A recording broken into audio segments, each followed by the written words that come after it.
Welcome to Christian roasting channel. ఈ మతోన్మాద పిచ్చికుక్కల మోతలకి ఫినెహాసు వాతలు అనే పేరుతో ఈ మగ ఆడ మాడ పారంబోకుల ప్రశ్నలన్నిటికీ సమాధానాలు ఇవ్వబోతున్నాను. వాటిని అందరికీ షేర్ చేయడం మీ బాధ్యత. ఈ మతోన్మాద కుక్కలు బైబిల్ మీద మోపే 3 నిందల గురించి ఈ వీడియోలో సమాధానం చెప్తున్నాను. ఈ మతోన్మాదుల్లో మగ ఆడ మాడ అనే 3 జాతులున్నా వీళ్లలో కామన్ గా ఉన్న విషయం ఏంటంటే అందరూ పనికిమాలినోళ్ళు, బుర్ర తక్కువోళ్లే. వీళ్ళంతా చేసే మొదటి ఆరోపణ బైబిల్లో బూతులున్నాయి, స్త్రీ శరీర భాగాలు వర్ణించారు అని వీరంటారు. రేయ్ కుక్కల్లారా, మీ అందరికీ ఒక ఛాలెంజ్ రా. బైబిల్ అంతట్లో దేవుడు ఎక్కడైనా ఒక స్త్రీ శరీర అవయవాలు వర్ణించాడా?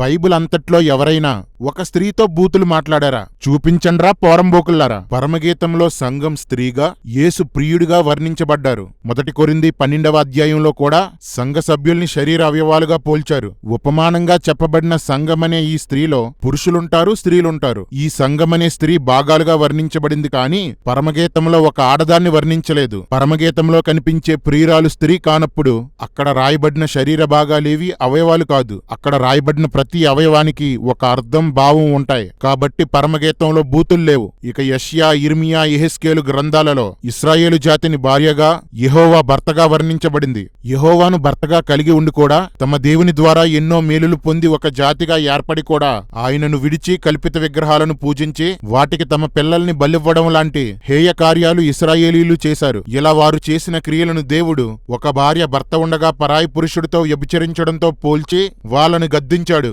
ఇలా దేవునికి విరోధమైన పనులు చేసిన వారిలో ఎక్కువ శాతం పురుషులే, కాని ఉపమాన రూపంలో భార్యగా వర్ణించబడింది. ఇశ్రాయేలీల్ని భార్యగానే కాదు, యెరూషలేం పట్టణంగా వర్ణించబడ్డారు. ఆ పట్టణం ఒక స్త్రీగా వర్ణించబడింది. కాబట్టి ఈ భార్య కూడా స్త్రీ కాదు, ఇశ్రాయేలీల జాతి. ఈమె స్త్రీ కానప్పుడు ఆ శరీర భాగాలు అవయవాలు కాదు, జరిగింది శరీర సంబంధమైన వ్యభిచారమూ కాదు. అలాంటప్పుడు ఇందులో ఉన్నది బూత్ ఎలా అవుతుందిరా మగ ఆడ మాడ పోరంబోకుల్లారా? ఇలా ఉపమానంగా వర్ణించబడినవి కూడా బైబిల్లో ఉన్న 31,200 వచనాల్లో కేవలం 20 వచనాలు కూడా ఉండవు. అంతే తప్ప మీ రామాయణంలా స్త్రీలను బూతులతో వర్ణించలేదు. మీ పురాణాల్లా స్త్రీ పురుషుల కలయికను బూతులతో వివరించనూ లేదు. మనస్సాక్షి లేని ఈ మతోన్మాద కుక్కలు సువార్తను ఆపడానికి కావాలని బైబిల్ మీద నిందలు మోపుతున్నారు. ఈ మతోన్మాదులు మోపే 2వ నింద, అబ్రహాము చెల్లెల వరసైన ఆవిడ్ని పెళ్లి చేసుకున్నాడు, లోతు కూతుళ్లతో పిల్లల్ని కన్నాడు, రూబేను పిన్నిని కూడాడు, అమ్నోను చెల్లెల్ని చిరిచాడు లాంటివి తీసుకొని బైబిల్లో వరసలు లేవు, నైతిక విలువలు లేవు అని వాగుతుంటారు. రేయ్ సిగ్గు లజ్జాలేని పిచ్చి కుక్కల్లారా, మీ దేవుళ్ళు కూతుళ్లను కామించారా? జంతువులను కామించారా? పెళ్లైన స్త్రీలను కామించారా? అలాంటి వాళ్లను దేవుళ్ళు అని నమ్ముతున్న మీరు బైబిల్లో వరసల కోసం మాట్లాడుతున్నారంటే నిజంగానే మీకు సిగ్గు లజ్జ లేదురా. బైబిల్లో వరసలు మీరిన మనుషులున్నారు. వాళ్ళెవరు? మన సమాజంలో ఒకప్పుడు నివసించిన మనుషులే. కూతుర్ని రేప్ చేసిన తండ్రులు, అక్కలతో తప్పు చేస్తున్న తమ్ముళ్ళు, వదినతో వ్యభిచరిస్తున్న మరుదులు సమాజంలో లేరా? ఇప్పుడున్న సమాజంలో వీళ్ళెలా తప్పు చేస్తున్నారో వాళ్ళు కూడా అలాగే తప్పు చేశారు. అందుకు శిక్షలు కూడా అనుభవించారు. కొందరు చంపబడ్డారు కూడా. అది మనుషుల చరిత్ర. ఇందులో దేవుని ప్రమేయం ఏముందరా కామకుక్కల్లారా? నా దేవుడు ఒకవేళ అలాంటి పనులు చేసినా చెయ్యమని చెప్పినా మీరు ప్రశ్నించడంలో అర్థం ఉంటుంది. ఇవి కేవలం మనుషులు చేసిన పొరపాట్లు. తప్పు చేయడానికి నా దేవుడు మనిషి కాదు, మీ దేవుళ్లాంటి కామందుడు కాదురా. బైబిల్లో వరుసల కోసం ఎంత స్పష్టంగా ఉందో చూడండి. లేవియకాండం 18వ అధ్యాయం 5వ వచనం నుండి 23వ వచనం వరకు. సరిగ్గా చూడరా కర్రీ. మీరు నా కట్టడలను విధులను ఆచరించవలెను. మీలో ఎవరో తమ రక్త సంబంధులతో కాని, తల్లితో కాని, పిన్నితో కాని, అక్క చెల్లెళ్లతో కాని, మనవరాలతో కాని, పెద్దమ్మ పిన్నమ్మ కూతుళ్లతో కాని, మేనత్తతో కాని, తల్లి సహోదరితో కాని, కోడలతో కాని, మరదలతో కాని, వదినతో కాని, భార్య సహోదరితో కాని, పొరుగువాని భార్యతో గాని శారీరకంగా కలవకూడదు. కడగా ఉన్న స్త్రీని గాని ఏ జంతువుతో గాని సైనించకూడదు. ఇదిరా నా బైబిల్ చెప్పే వరసలు. బైబిల్లో వరసలు లేవంటారేంట్రా కుక్కల్లారా?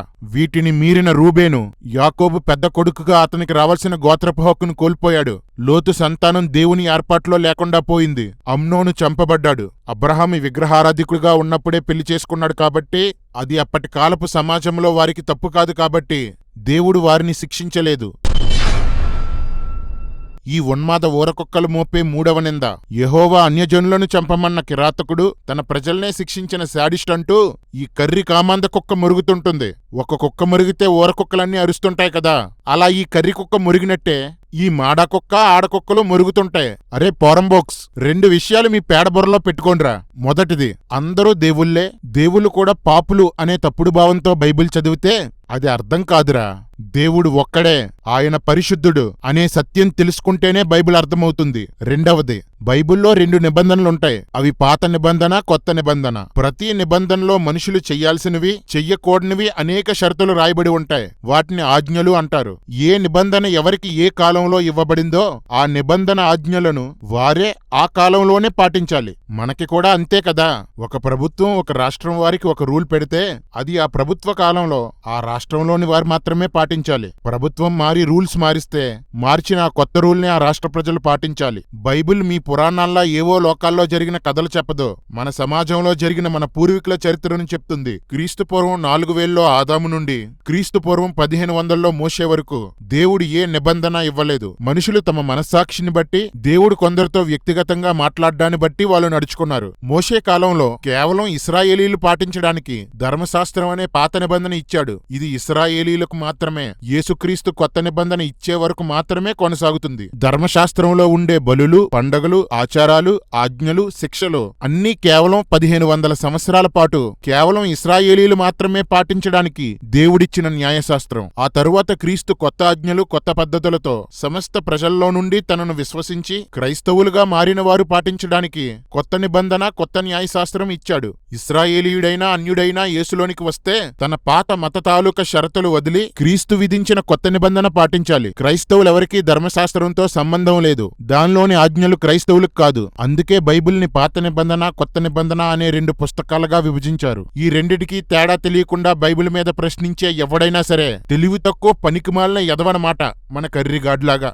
మీరు గుర్తుపెట్టుకోవలసిన 2 విషయాలు మళ్ళీ చెప్తున్నాను. మొదటిది, యెహోవా ఒక్కడే దేవుడు. రెండవది, పాత నిబంధన ఇశ్రాయేలీలకు, కొత్త నిబంధన క్రైస్తవులకు. ఇప్పుడు యెహోవా పరమత సహనం లేనివాడా? అన్యుల్ని చంపమన్నాడా? తన ప్రజలను చంపుకున్న శాడిస్టా అనేది చూద్దాం. సమస్త భూమి దేవునిదే కాబట్టి ఆయన అబ్రహాము, ఇస్సాకు, యాకోబులతో నీ సంతానమైన ఇశ్రాయేలీలకు కనాను ప్రాంతాన్ని అనగా మధ్యధరా సముద్రం, యోర్దాను నది, మృత సముద్రం, హెర్మోను పర్వతాల మధ్యనున్న ప్రదేశాన్ని స్వాస్థ్యంగా ఇస్తానని వాగ్దానం చేశాడు. ఇశ్రాయేలీలు 400 సంవత్సరాలు ఐగుప్తు బానిసత్వం తర్వాత బయటకు వచ్చి తమకు వాగ్దానం చేసిన భూమిని స్వాధీనం చేసుకోవడానికి కనానులో అడుగుపెట్టారు. అప్పటికే దేవుని వాగ్దాన భూమిలో అనేక జాతుల ప్రజలు రాజ్యాలుగా ఏర్పడిపోయి తమకు నచ్చిన వాటిని, తోచిన వాటిని దేవులుగా చేసేసుకున్నారు. వారు వరసలు వదిలి తల్లి, చెల్లి, వదిన, మరదలు, కూతురు, కొడుకు అని తేడా లేకుండా తీవ్రమైన వ్యభిచారం చేస్తున్నారు.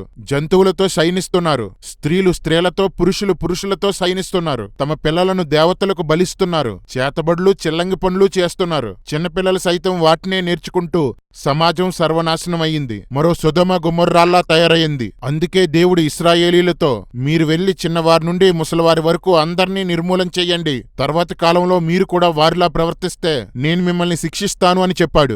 నా దేవుడు పక్షపాతం లేనివాడురా పోరంబోకల్లారా. సొదొమ గొమొర్రాలను అగ్నిగంధకాలతో శిక్షిస్తే కనాను ప్రజలను ఇశ్రాయేలీలతో శిక్షించాడు. ఇది దేవుని న్యాయ తీర్పు.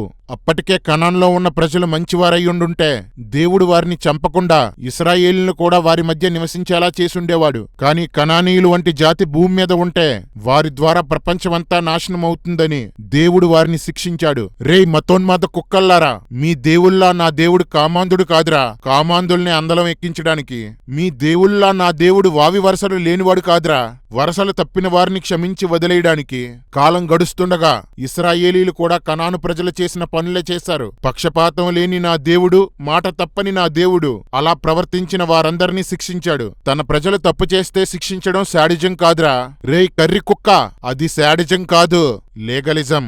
ఇశ్రాయేలీలు తమ కనానును స్వాధీనపరుచుకున్న తర్వాత ఏ దేశాన్ని ఆక్రమించమని దేవుడు చెప్పలేదు, ఏ మతాన్ని కోల్చమని చెప్పలేదు. తమ ప్రాంతంలో తమ ప్రజలు చేసినప్పుడే శిక్షించమన్నాడు. ఎరా కర్రీ, మీ ఇంట్లో సిలువ పెడితే ఉంచుతావా? నా గోడ మీద జై శ్రీరామ్ రాస్తే నేనుంచుతానా? అలాగే ఇది కూడా ఇశ్రాయేలీల వ్యక్తిగత విషయం. ఇవన్నీ కేవలం ఇశ్రాయేలీలకు ఇవ్వబడిన ఆజ్ఞలు. ఇక కొత్త నిబంధనకు వస్తే క్రైస్తవులకేం చెప్పాడు? నా యందు విశ్వాసముంచండి, అందును బట్టి ఎవరైనా శిక్షిస్తే శిక్షించబడండి, ఇంట్లో వాళ్ళు ద్వేషిస్తే ద్వేషించబడండి, మీ విశ్వాసాన్ని అందరికీ ప్రకటించండి, అంగీకరిస్తే చేర్చుకోండి, అంగీకరించకపోతే వేరొక చోటుకు వెళ్లి ప్రకటించండి అన్నాడు. ప్రపంచ క్రైస్తవులంతా ఇదే చేస్తున్నాం. మా ఇంట్లో ఎవరైనా ప్రభువును నమ్ముకోకపోతే చంపము, కొట్టము, చెప్తామంతే. ఒక ఊరంతా క్రైస్తవులయ్యి 4 కుటుంబాలు హిందువులైతే చంపము, కొట్టము, సువార్త చేస్తామంతే. దేశమంతా క్రైస్తవులయ్యి 100 కుటుంబాలు వేరొక మతస్థులైతే దేశ బహిష్కరణ చెయ్యం, సువార్త చేస్తాం అంతే. మీలాంటి కొందరు ముస్లింలాంటి మతోన్మాదం మాకుండదు. ఎందుకంటే మాది మతము కాదు, మా దేవుడు ఉన్మాది కాదు. ఇప్పుడు దేవుని ప్రజలమైన మేమంతా పాటించాల్సింది కొత్త నిబంధన. పాత నిబంధన కాలం చెల్లిన ధర్మం. ఈ 3 నిందలకి నేనిచ్చిన సమాధానంలో మీ 300 ప్రశ్నలకు జవాబులున్నాయి. అయినా సరే మీ ప్రతి ప్రశ్నకు విడివిడిగా బల్యాలు దించుతాను. రెడీగా ఉండండి.